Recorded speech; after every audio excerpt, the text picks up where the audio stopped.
What's up mga kapudi? Ngayong araw nga pala napadayo kami dito sa Lilac. Nalbalita namin madami na dito nagtitinda. Oras na para pumudrip. Ito nga pala, nagtibidyo-video nga pala ako dito mga kapudi. Dito nga pala mga kapudi, tumitingin kami ng damit dyan. Akala ng kuya bibili kami. Titingin lang po kami, unti lang dala namin pera. Tsaka wala kaming pera, umutang nga lang sa akin si Rons eh. Alam mo, utangin lang naman yung batang yan eh. Pero okay lang yan. Hindi ko lang pinsan, siguro sinakal ko na yung batang yan. Napakakuripot sa buhay. Nakikita niyo naman, nakatambay muna ako sa shop nila kuya dahil may aircon. Init sa labas. Kayo kaya? Nga pala mga kapudi, ang galing sa ng mga nagbabanda dito. Ang aangas nila.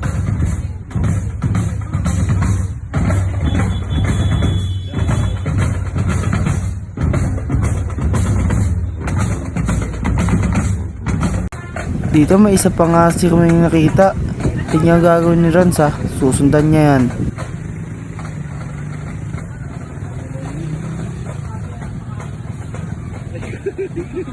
Hindi babae tinitignan niya na. Yung dalawang puting kotse.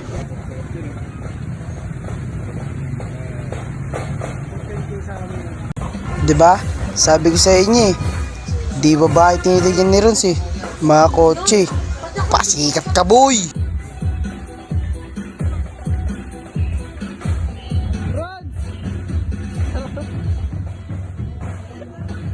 A few inches later. Dito nga mga puti, uuwian na ni kuya. Kaya nilibre na agad kami ng siomay. Napakasarap ng siomay na yan. Anli sauce, anli pipino. Joke lang, kwek-kwek yun.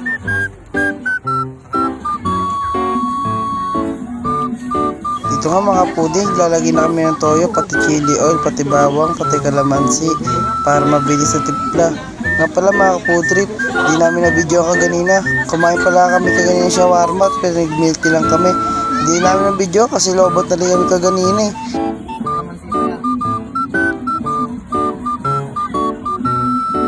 Nga pala si Rose J, ang lakas kumain. Tignan nyo. Kala mo talaga sumasali sa 8 contest no? Pasikat ka boy!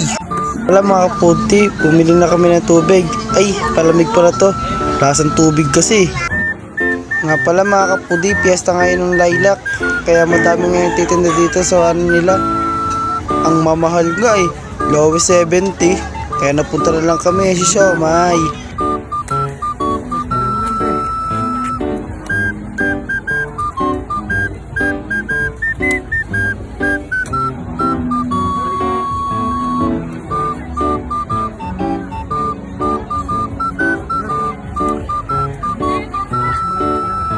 Nga pala mga kapudi, nagsabi pa ako Eris malakas kumain. Ako din pala. Ito nga't mga kapudi, pauwi na nga pala kami dahil nahanap na si Eris ng mama niya. Nga pala isa pala mga kapudi, huwag niyo palang kakalimutan mag-subscribe sa YouTube channel namin. Hanggang dito lang, paalam!